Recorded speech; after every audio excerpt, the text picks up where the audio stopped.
This is tape number ET39 from the library of the Howard Thurman Educational Trust. Two meditations by Howard Thurman.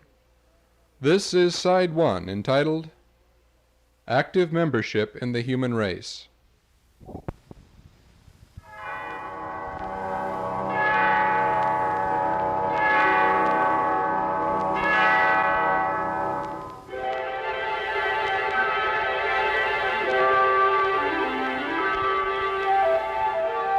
Let the words of my mouth and the meditation of my heart be acceptable in thy sight, O Lord, my strength and my Redeemer.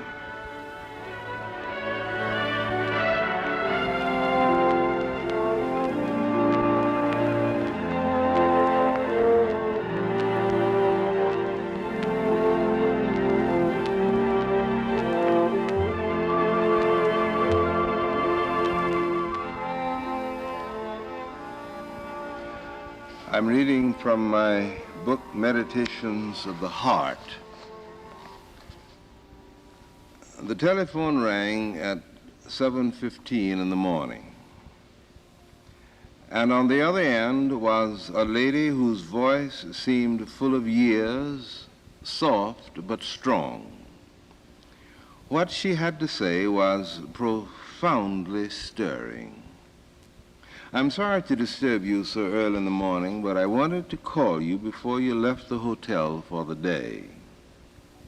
About 10 years ago, I'm now 69, I decided to examine my life to see what, if anything, I could do to put into practice my own convictions about brotherhood. Why I decided this, and not suddenly, I need not say, but I did.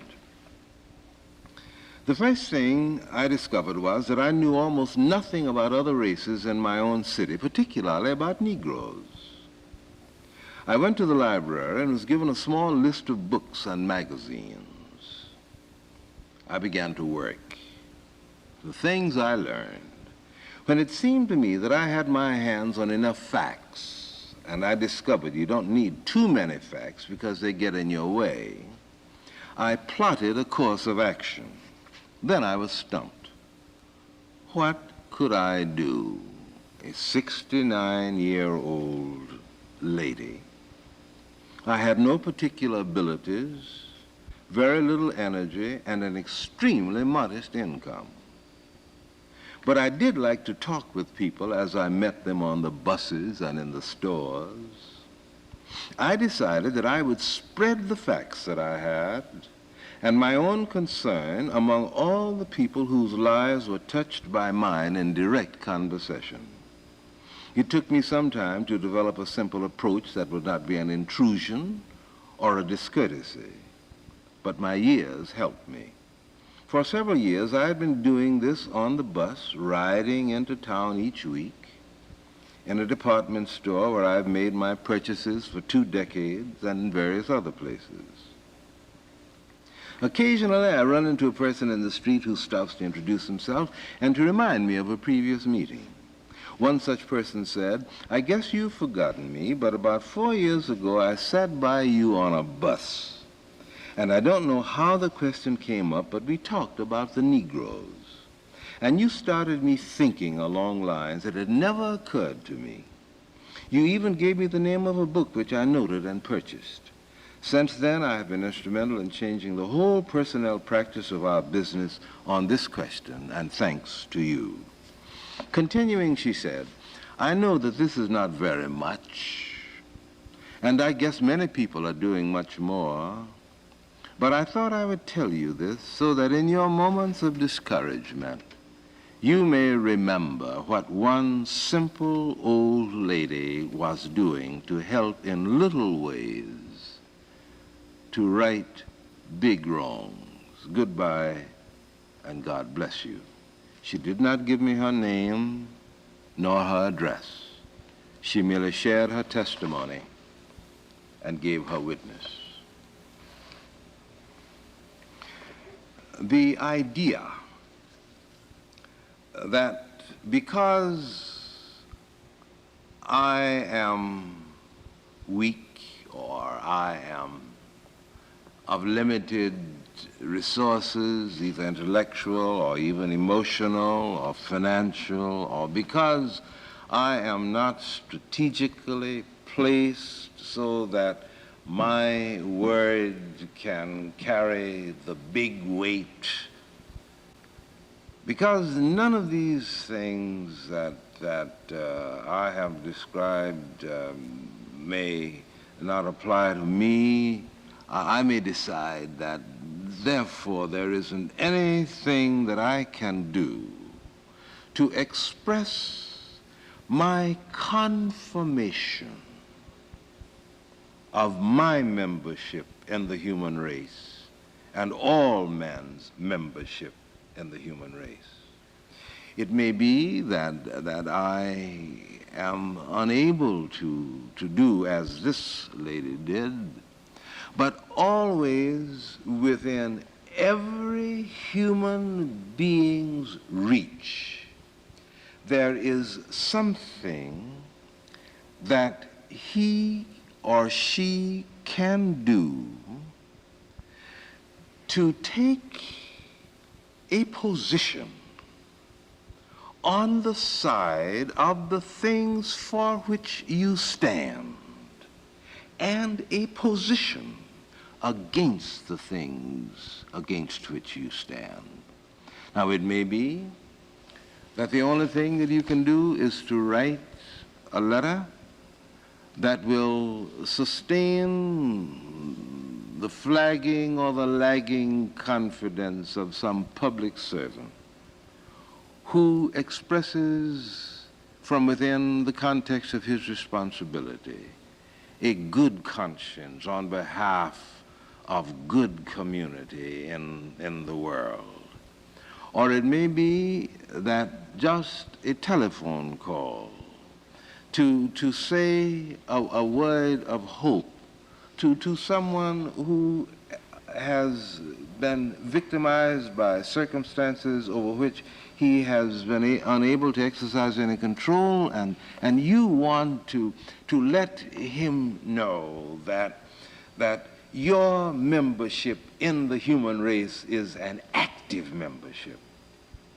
Or it may be that you will discover that none of these things you're able to do, but you do have influence with little children, and you can help the tender unfolding imagination of a little child to grow unhampered and to be free to relate to all kinds of people without regard to their religious background or their cultural background or their ethnic background. But one thing is true: whether or not you're able to do anything concrete that will give you a sense of participation in a collective destiny that increasingly involves all the human race, one thing is always open to you: the things that you condemn in society, the attitudes of bigotry or narrowness or prejudice, or however you say it, the attitudes that are against community and therefore against life, and if they are against life, they must of necessity be against the God of life. These negative attitudes that against which you react, you must see to it, and this is the thing that you can do always. You must see to it that you do not encourage in yourself what you condemn in society. That the response which you give in that little world in which your will is as the will of God, there you can and you must make what you hunger for real, so that in that area of your control, the things that you long for and hope to see come to pass in the great wide sweep of mankind, you encourage them, you nurture them, you give all of the support to them within yourself. And if you do this, I am convinced that this becomes one more positive and creative element in the environment that tends to strengthen the weak hand, that tends to give a push to the lagging foot, that tends to give courage to someone who is in a position to make the crucial decision that will make the radical difference in the well-beings of many people. It gives heart and hand to such a person. Now, if you do this, then you have the tremendous consolation that where you are, you carried out your kind of a weird responsibility in the way that you would like to carry it out if your power were absolute and your position transcendent.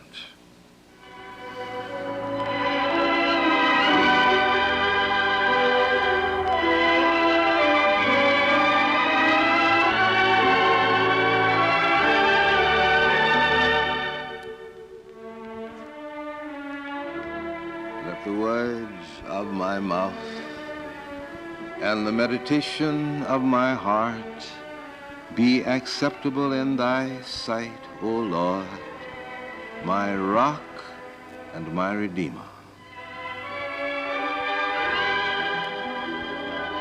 The preceding program was videotape recorded.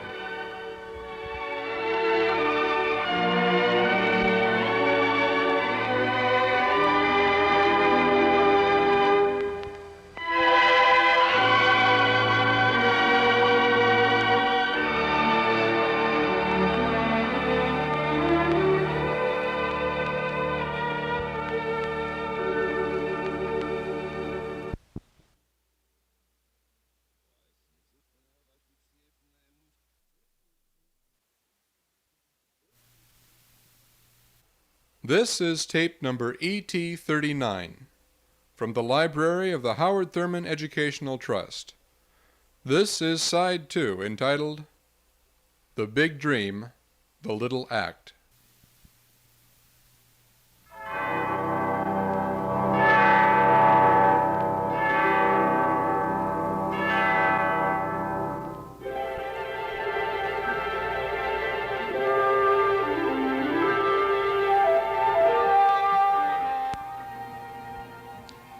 Let the words of my mouth and the meditation of my heart be acceptable in thy sight, O Lord, my strength and my redeemer.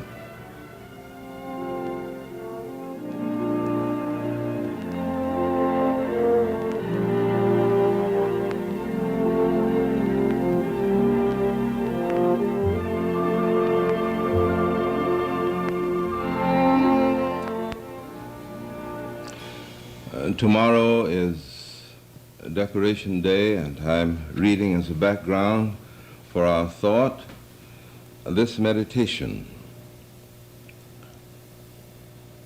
Two men faced each other in a prison cell. They belonged to different countries, their roots watered by streams from different cultures. One was under sentence of death, which sentence was scheduled to be executed within a few short hours. The other was a visitor and a friend. This, even though months before they had been enemies in the Great War. They bade each other farewell for the last time.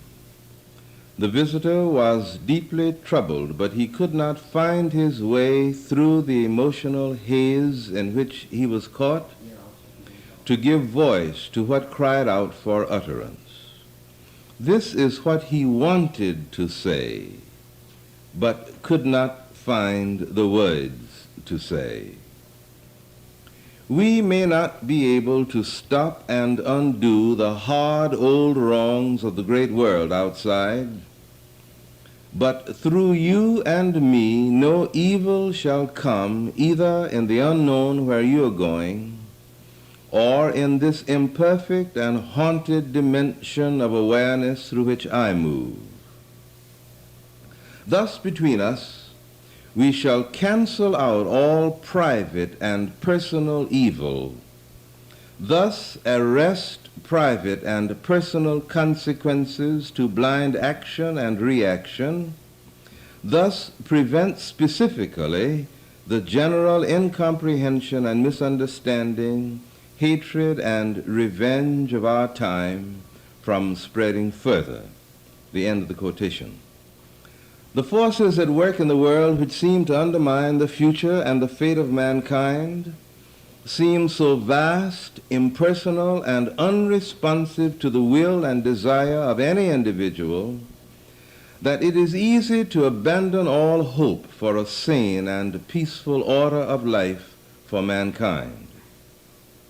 Nevertheless, it is urgent to hold steadily in mind the utter responsibility of the solitary individual to do with all his heart and mind everything to arrest the development of the consequences of private and personal evil resulting from the interaction of the impersonal forces that surround us. To cancel out between you and another human being all personal and private evil, to put your life squarely on the side of the good thing because it is good and for no other reason. This is to anticipate the kingdom of God at the level of your functioning. At long last, a man must be deeply convinced that the contradictions of life which he encounters are not final, that the radical tension between good and evil as he sees it and feels it does not have the last word about the meaning of life and the nature of existence, that there is a spirit in man and in the world working always against the thing that destroys and cuts down. Thus he will live wisely and courageously his little life, and those who see the sunlight in his face will drop their tools and follow him. There is no ultimate negation for the man for whom it is categorical that the ultimate destiny of man on this planet is a good destiny. Many years ago, as a matter of fact, at the end of the First World War, Herman Hagedorn wrote a poem, a line of which I want to throw in relief as the word for our consideration in the background.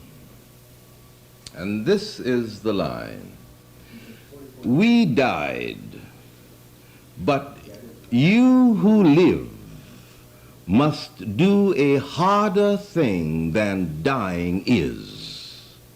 For you must think, and ghosts shall drive you on." It is a commonplace remark to say on an occasion like this that the forces that are pitted against each other in the great outside world are so vast and so overwhelming. The policies that determine the manipulation of states and nations and armies and peoples are so impersonal and far-reaching that the private individual, the so-called little man, the individual like me and you, seems somehow to be powerless to affect any of these great forces that are determining and shaping the destiny of man. But this is not all the truth. I would remind you this morning of another dimension of man's experience in this regard, and it is this, that there is a world, a private world of the individual, in which the individual's will, in a sense, is as searching and imperious, and in a sense as absolute, as is the will of God. It may be true that from where you sit or from where I sit, we may not be able to disarm a single man and a single nation anywhere in the world. It may be that nothing that we can do immediately can relax the intent of nations to guarantee and perpetuate themselves even at the expense of other nations, which in turn will brood wars of various kinds. But there is one thing that is true for you and me. We can see to it that we will not encourage in ourselves, in the private world in which we live and function, in the details of our common life by which we relate to the members of our family, to the people on our job, the people in our immediate community, that at this level we shall not encourage the things that we condemn in the great outer world. We cannot then expect to be against war and against armed violences, against all of the means and methods and procedures of destruction that is a part of the etiquette of the modern nation. We cannot be against that.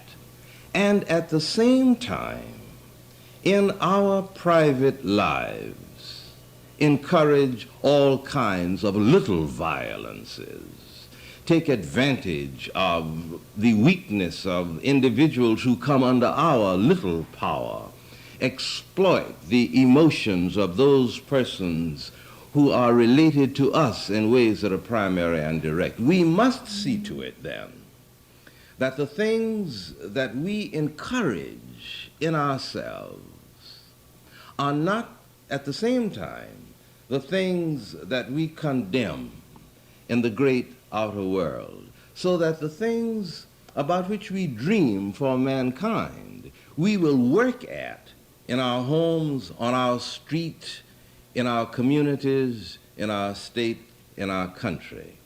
Now there's a second observation here, and that is that we are under primary and personal obligation to make what we hunger for real.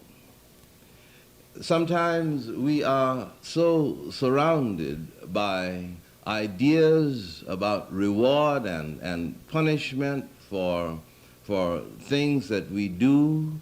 We sometimes seem to live under the shadow of a kind of overall judgment that makes us do the good thing with an eye on the reward for doing the good thing, or shrink from doing the evil thing because of the kind of punishment that is involved in the doing of the evil thing. Now there is a sense in which, of course, we operate on this level, but there is no true authenticity of character operating at that level. What we must do, if the thing for which we hunger is real to us, is to put at the disposal of the little deed the great faith and the great concern, to put at the disposal of the simple act the total commitment of the life, so that what we hunger for mankind will be real to us in that area over which we do have control.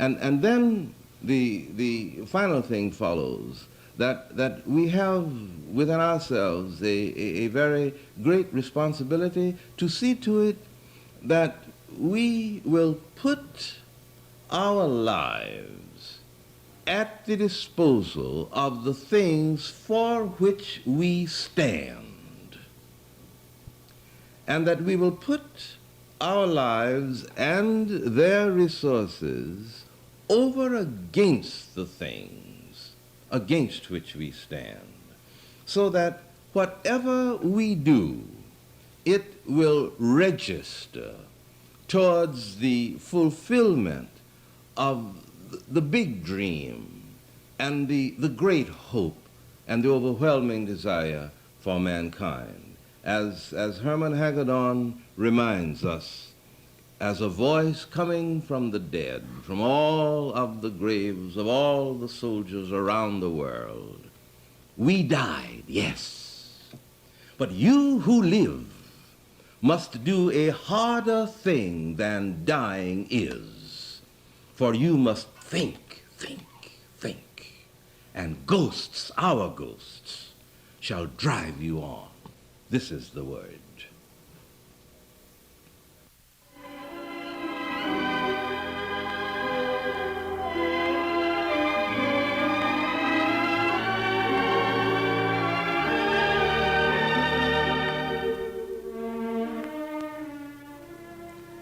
Let the words of my mouth and the meditation of my heart be acceptable in thy sight, O Lord, my rock and my redeemer.